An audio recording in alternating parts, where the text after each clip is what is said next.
নমস্কার বন্ধুরা, আজকে মুসুরির ডাল রান্না করছি। ডাইরেক্ট চাপিয়ে দিয়েছি প্রেসার কুকারে। প্রথমে তেল দিয়েছি, তেল গরম করে নিয়েছি। তারপর একটা কাঁচা লঙ্কা দিয়েছি, একটা কাঁচা লঙ্কা দিয়ে তেল দিয়ে ডাইরেক্ট চাপিয়ে দিয়েছি। মুসুরির ডাল দিয়েছি 2 চামচ। এই যে দেখুন হয়ে গেছে।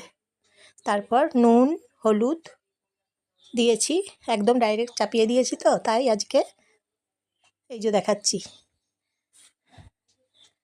হয়ে গেছে। এখন কড়াইয়ের মধ্যে ঢেলে নিলাম প্রেসার কুকার থেকে।